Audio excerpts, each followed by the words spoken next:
Hi, James. Let's talk about how Australian investors have adapted to the changing rate environment. Do you think they're lagging, or do you think they're reconciling themselves with what's eventuating?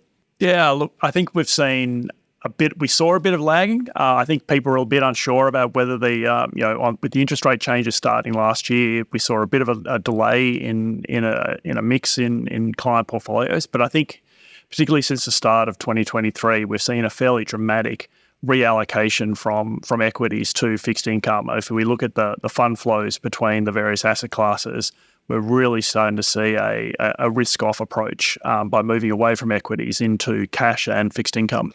And is the fixed income predominantly index-linked fixed income, or are investors prepared to look more broadly into non-traditional fixed income? It's really going across a wide range of investment strategies when it comes to the fixed income. So obviously, I think a lot of financial advisors now have a lot of tools in their chest to be able to really build a portfolio for clients in the fixed income space that really hits both that need for income, but at the same time, maybe taking a little bit more risk in the asset class that they weren't necessarily able to before. And just another question on that is a lot of investors bunker down into private credit.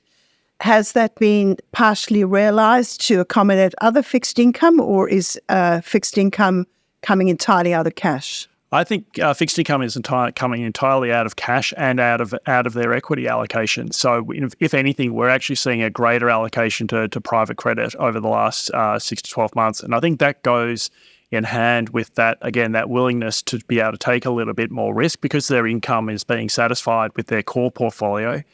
In the alternative space, they're actually allocating to private debt to get a little bit more of an alpha generation.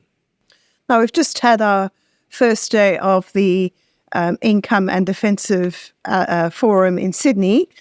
What were the takeaways from what you've heard during the course of the day?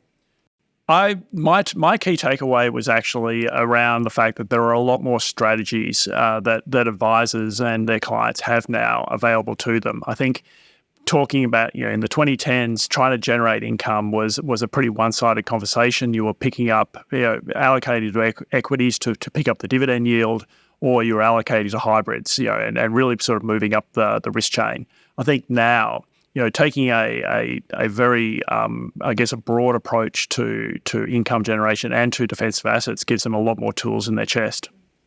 There's been a lot of discussion about the impending retiree increase that's going to come through. Do you see private portfolios having to more substantially change? Because at the end, it's not like a super fund where they still have a long tail of people coming in.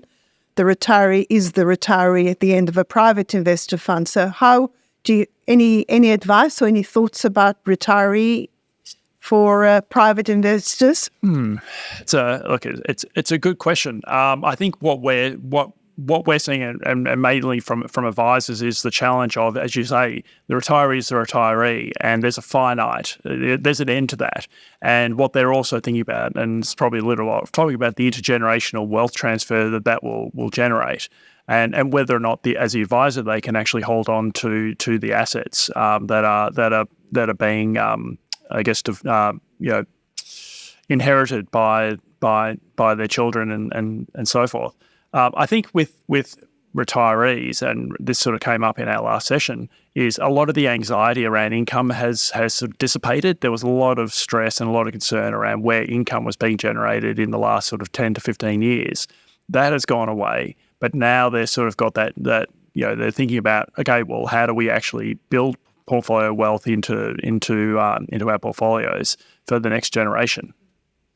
And one more about looking forward, allocations to things like alternatives or so on. Do you still see that as being underrepresented in portfolios? Do you anticipate more being added to them, or do you think people perceive their risk profile to be difficult in the current environment? Yeah, I think that because we're still, in terms of real interest rates, it's still necessary to be able to generate a plus 5 to 6% return over and above where interest rates are. And so we're still going to see investors taking a little bit more risk in their alternative investment exposure to be able to generate that in nominal terms 11 to 12% return. And the only way you can realistically do that in this current day and age is by moving into high yield space, whether that be in private debt or private credit. To be able to generate that excess return that they really need to go over and above the cost of living.